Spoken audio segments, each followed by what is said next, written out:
Hello, friends. My name is Ismail Shahtakhtinski, and I'm the principal immigration attorney at IS Law Firm. Today is Thursday, September 14, 2023, 12:30 p.m. And as always, we have our live stream on immigration topics, question and answer session. And every Thursday at 12:30 p.m., we have this live stream.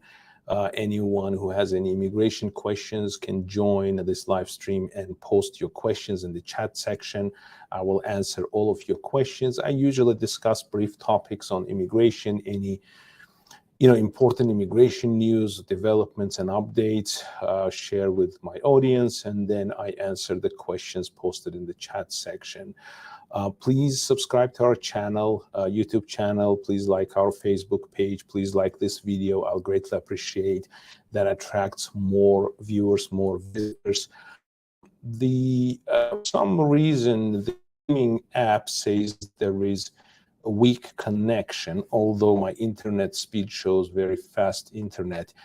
If you can hear me well, please let me know. Please post in the chat section if you can hear me well. I'd greatly appreciate that. And again, if you have any immigration questions, please post in the question section. Please also like this video and subscribe to our channel. And I appreciate everyone joining me today. Every Thursday at 12:30 p.m. we have this live session. If you have friends, relatives, acquaintances who has immigration questions or immigration matters, and they want to ask an immigration lawyer a question, you can send them here. Tell them that attorney Ismail Shahtakhtinski, who's an immigration attorney with more than 16 years of experience, member of American Immigration Lawyers Association, provides these free answers to questions on these live stream sessions. I am often asked how you can contact me, how you can schedule a consultation. There are links in the description of this video, link to the consultation, and I will also post that link once more here in the chat section. So if anybody wants to schedule a case-specific consultation, you can use this link. These live sessions are for Q&As, questions, answers, on general topics. If you have case-specific questions that you want to discuss with me one-on-one so that I can ask you all of the questions that I have about your case, analyze your case, explain your options, then you will need to schedule a consultation, and you can click the link that I just posted, and it's also in the description of the video. For anyone who joined just now, thank you so much for joining us. So I will go ahead and answer the questions. I see some of the questions are already posted in the chat section. Again, please post any questions you have, and I will answer them one by one. User 1905 posts question. Hello, sir. How are you? Hope you're doing well. Thank you, user 1905. Thank you for joining. Hope you're doing well as well. My question is green card holder based on asylum. So I know she can apply for citizenship after 5 years. We knew that 5 years started counting from green card, and we heard that some said it can start counting from case approval date. Is it true or anything new about that?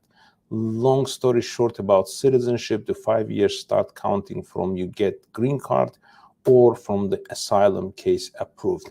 The answer is that it's to apply for citizenship, you have to be a permanent resident for 5 years, generally. Now, if you got your green card through marriage with a U.S. citizen, then it's 3 years. If you're married with a U.S. citizen and you've been living together for 3 years, then it's 3 years. Now, for asylum, there is an exception. Exception is if you get your green card through asylum, once you receive your green card in the mail, your green card will be backdated for 1 year, 12 months. So, for example, if you got it today, September 14th, 2023, the date on the green card when you became a permanent resident will show September 14, 2022. So 1 year backdated. And that's why you need to wait 4 years after green card instead of 5, since the green card will say that your permanent residency counts from 1 year before the date you actually got the green card. So that's where the misunderstanding comes from. There is nothing related to the asylum case being approved for the purposes of applying for citizenship. So to apply for citizenship, you have to first get your green card based on asylum, for which you can apply any time after your asylum is approved, because processing times take long. They changed the regulations recently, so you can file for green card even immediately after you got asylum.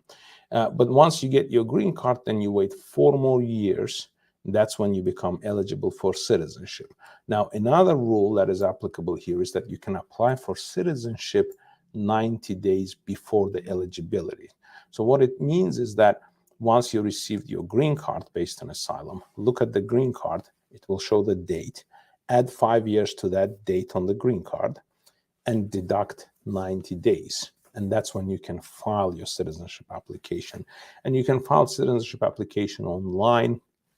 You don't have to mail anything, but it's very, be very careful when you file for citizenship or even for green card after grant of asylum.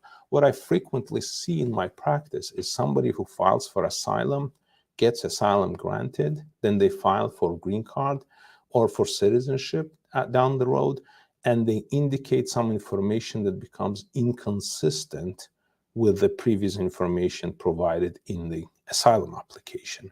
And if that happens, the US government typically reopens your asylum case. They doubt that you provided correct information in the asylum case and made a mistake in the citizenship or green card. They usually, the first thing that comes up to their mind is that you provided false information in your asylum case. So once you apply for asylum, anything you file in the future, whether it's application for green card or for citizenship, and the green card, whether it's for marriage-based green card or whatever it can be, or asylum-based green card, you need to be careful. You need to make sure that all of the information you provided is consistent, so you don't make any mistakes providing any information that is not consistent, raising doubts about the legitimacy and veracity of your asylum claim, in which case the government can reopen it and then order your deportation if they believe you provided false information in your asylum application. Now, you know, in many cases, people don't do it intentionally. They don't provide any false information. But again, if that happens, then you may be placed in removal proceedings, or your removal proceedings may be reopened in immigration court. And that will cost you a lot of money in legal fees and expenses and a lot of time. And you will lose many years from your citizenship eligibility because of that issue. Sometimes I see individuals who got asylum, they get too excited and decide to not hire a professional to help them with the green card process because a friend told them that they did it themselves and it worked. Or they don't hire a lawyer for citizenship process because, again, a friend told them that they filed it themselves and it worked, it was approved. So in those cases, I often see people making mistakes and their asylum cases are questioned. Now, if there is inconsistency between your asylum and your citizenship application, for example, in the best case scenario, even if you convince them that your asylum case was correct, but was truthful, but your citizenship application had a mistake. For example, in your asylum case, you claimed that you've been detained, arrested, or charged based on political reasons, and then down the road in your citizenship case, you indicated that you've never been arrested, charged, or cited for any crimes anywhere in the world. Then in the best case scenario, even if you're convinced that the information in asylum was true, but in the citizenship was untrue due to a mistake or whatever that might be, they will still deny your citizenship, and you will have to wait for another 5 years before you can file again. And the reason being is that if they believe that you misrepresented information in your citizenship application, that means lack of good moral character.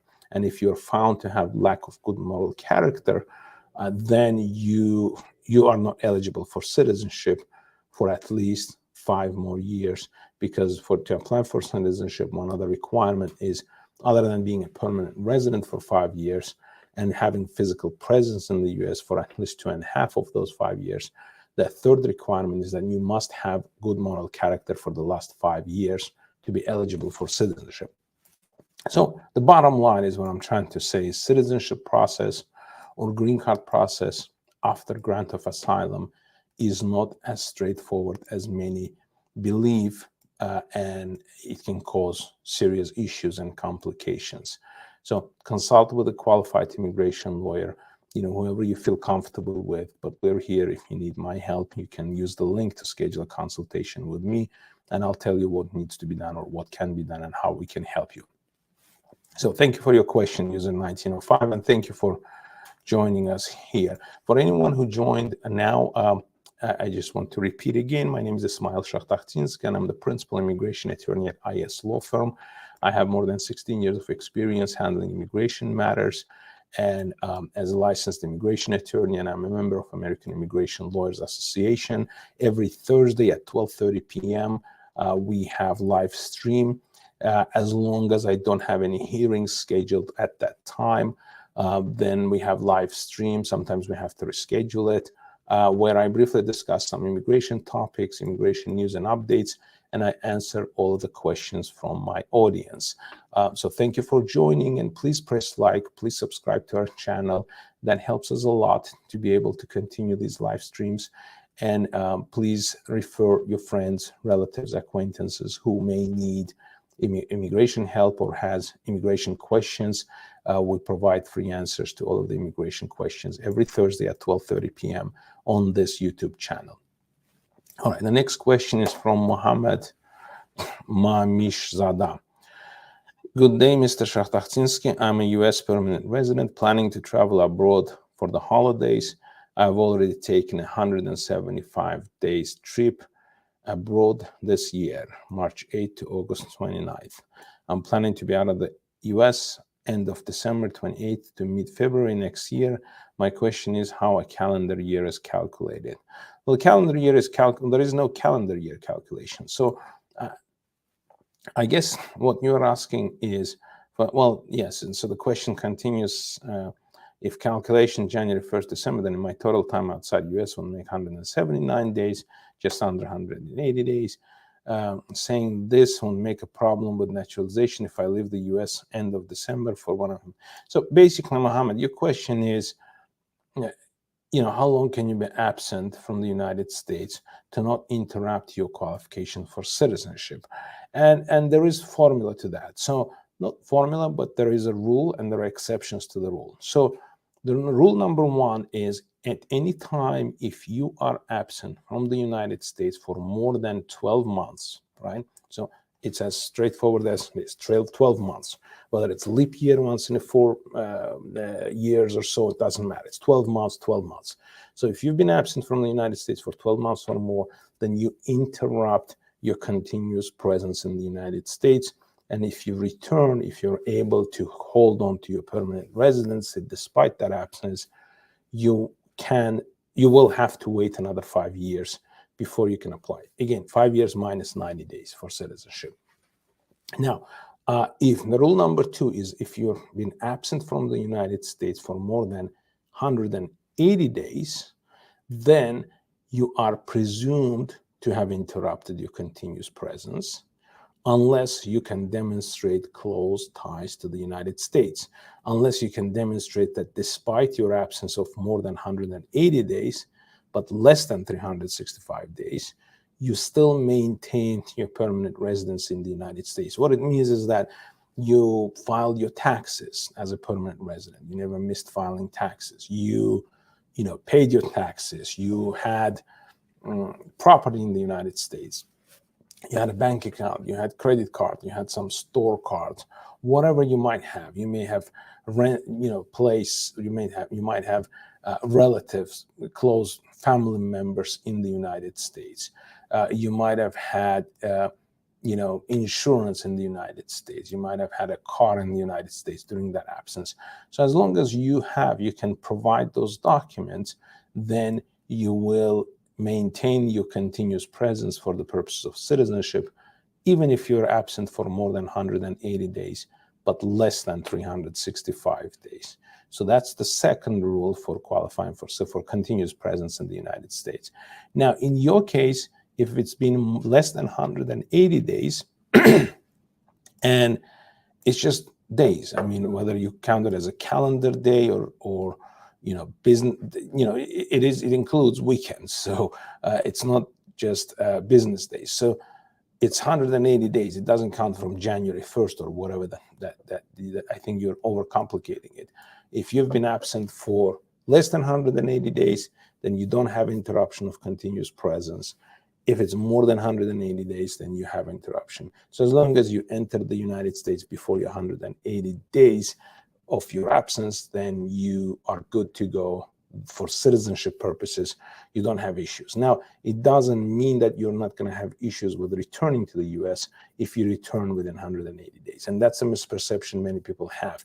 So some people believe that if you have a permanent residency and you leave the US and live somewhere abroad and return, as long as you return before 180 days absence from the United States, then you will be able to maintain your permanent residency. You're not going to have problems returning. That's not true.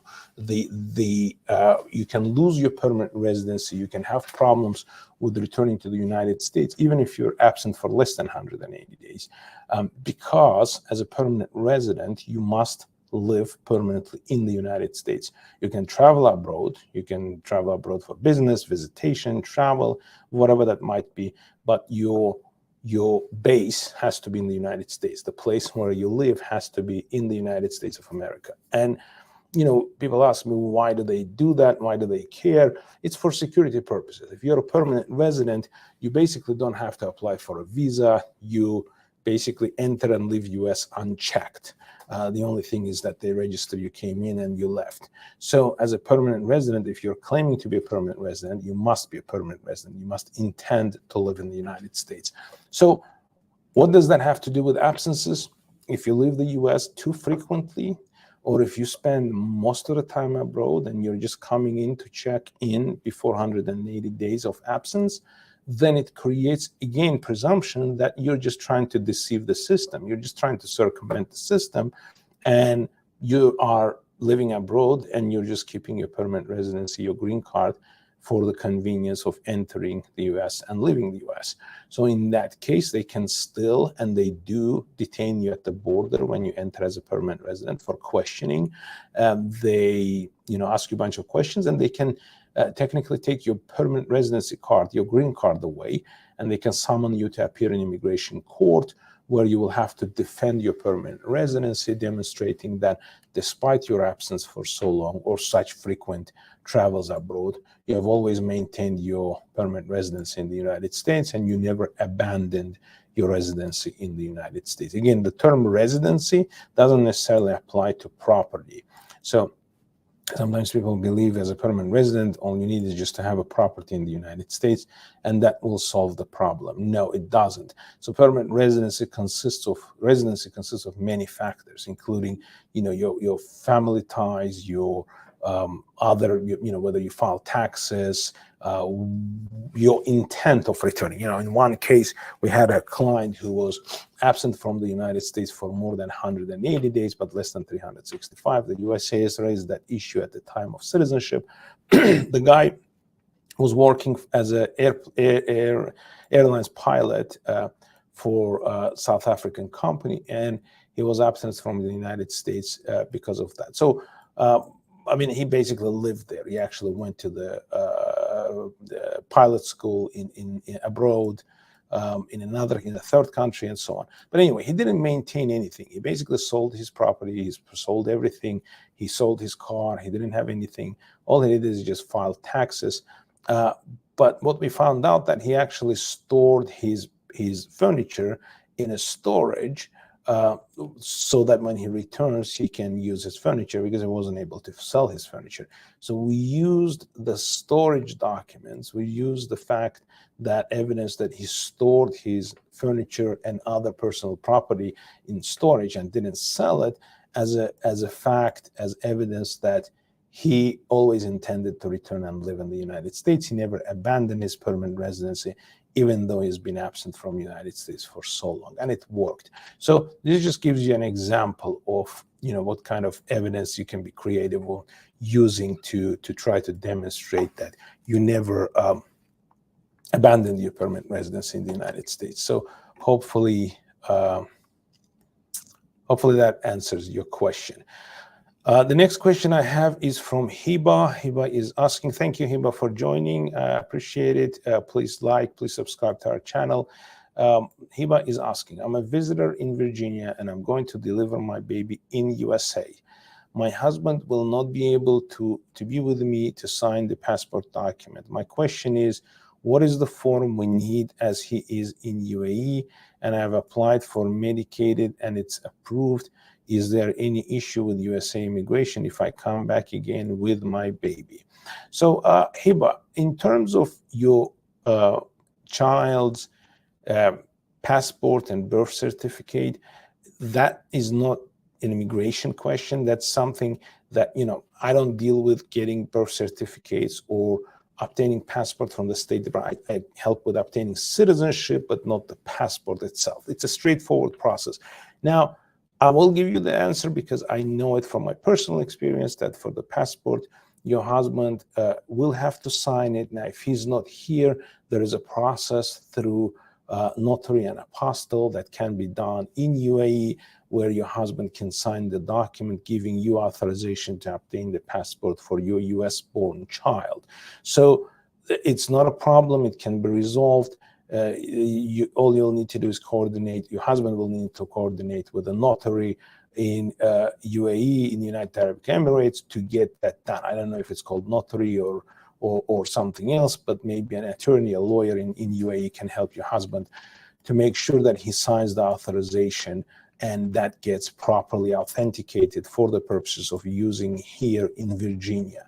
Now, you need to check with the State Department on what they require for the authentication for this purpose, but typically that means apostilling. So in notary in UAE would notarize your husband's signature on the authorization, and then it would be apostilled in UAE. So that's answer to your first question. The second question you had is that you applied for Medicaid, I guess you mean Medicaid, and it's approved. Is there any issue with US immigration if I come back again with my baby?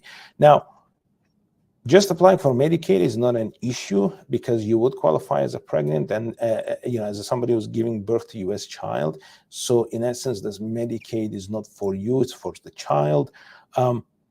The issue you may have is with getting a new visa in future, since you're a visitor here, so you have a visitor visa in your passport. Now, if that visitor's visa expires in future, and you are using or you're applying for a new visa, at the consulate, they will be asking you questions. I mean, unless you told them that you're coming to the US to deliver your baby in the USA, they will question you about the information you provided in the past. You may have told them that you're coming to visit, or maybe this is not your first visit, in which case you can explain that it's not your first visit, this was your second visit, but still, they will understand that you kind of worked around those dates to make sure that your baby is delivered in the USA. Again, unless you had some medical complications and they kind of planned, you were coming because you had a difficult pregnancy. But again, UAE is a developed country. I doubt that you'll be able to convince them why your baby had to be delivered in the USA, other than the fact that you just wanted your child to be US citizen, in which case, they will suspect that you have immigrant intent. You want to at one point move to the United States and live in the United States, in which case they can deny your new visitor visa. As a visitor, to apply for a visitor visa, you have to demonstrate and prove that you don't have any immigrant intent, that you're coming to the United States for a brief visit, for the purpose of visit only, and that you don't want to live permanently in the United States. Now you're going to have a US citizen child who's born in the US during your last visit, and they will doubt that you're telling them the truth about the purpose of your visit. So you may have, I'm not saying necessarily, I don't want to scare you, but I'm just telling you to be cautious that next time you apply for a visitor visa to come to the United States, a diligent officer at the consulate will look into this, and they will question the truthfulness of the information you provide to them. Now, if you have a visitor visa that is valid for many years, sometimes it's 5 years, 10 years, and you're going to be using that visa to come back to return to the US with your US citizen child in future, you may run into issues at the border. It's less likely, but it's still possible. So once you have the visitor visa, you enter the US. when you cross the US border, at the border checkpoint, at the airport, or if you're crossing by land or sea or whatever, the CBP, Customs and Border Patrol officer, is going to ask you questions about the purpose of your visit. They will review the documents, and once they see that you entered as a visitor last time and you gave birth to a U.S. citizen child, now you're coming with a U.S. citizen child, there is a possibility of issue. They may question the immigrant intent, even though you have the visa. But it's, again, very unlikely, especially under the current administration. But the instructions that the CBP and immigration officers have is that to use wide discretion, especially if they see that you have a U.S. citizen child who's a minor that is coming with you and you're the mother. They're not going to detain you, question you, or cause you much headache. They may give you a warning, say that they think you may have an immigrant intent. They may still let you into the country, but again, you may have an issue with that. Just be cautious. All right, next question. Saul Osorio is asking, thank you, Saul, for for joining us on live session, or this weekly live session. The question is, hello, sir. My question is, my cousin was deported from the US about 8 years ago. He is now a Spain citizen and want to come visit. Does he need a waiver to come into the country? Thank you. Yes, he needs a waiver to enter the United States. So anyone who has deportation order and tries to re-enter the US without a waiver, unless they spend more than 10 years outside of the US, then they can run into a permanent bar, an issue which will cause even bigger problems. So unless he waits for 10 years, and you said that he's been already out of the US for 8 years, so 2 more years, as long as it's 10 years or more, then, wow, I didn't know that. I just clicked that question and it showed up in the screen. So that's a good thing. Next time I will do that. Each time I answer questions so that our audience members can also read the questions. So that's great. So yes, so 2 more years, he'll be fine. If he tries to find a lawyer, that might take a year or 2, which may be futile, unless he urgently needs to visit you. But there is, I wouldn't say necessarily the waiver takes 2 years. I have to look. It's been a while since we handled this type of waiver for somebody who's been deported in the past. But you also need to find out what was the reason he was deported. So if he already triggered the permanent bar, which means that he's permanently barred from the United States, he will still need the waiver even after 10 years. So, and that's the only time he would qualify for a waiver. So I guess to answer your question, Saul, shortly, it just needs to be looked into. But the short answer is that he needs to wait 2 years or apply for a waiver, or he may need to wait 2 more years even before applying for a waiver if the basis of his deportation triggered permanent bar. All right, so thank you so much, everyone, for who joined, and thank you so much for all your questions. This is our live session every Thursday at 12:30 p.m. This one is brief because the questions are over. Thank you for anyone who asked these questions. And you can join us every Thursday at 12:30 p.m. for the live stream question and answer session. If there are any updates, immigration news, I will share it with you. If you have anybody you can refer, you can send to this channel. If anybody has any questions, send them to this channel. Tell them that this immigration lawyer provides free answers to questions during these live sessions every Thursday at 12:30 p.m. So thank you so much for joining. Again, please subscribe to our channel. Please like this video. And if you have any questions down the road, again, please join us during our next live session at 12:30 p.m. Eastern Standard Time. That's New York time, Washington, D.C. time, on our weekly live session. Thank you so much for joining, and have a nice rest of the week. Bye-bye.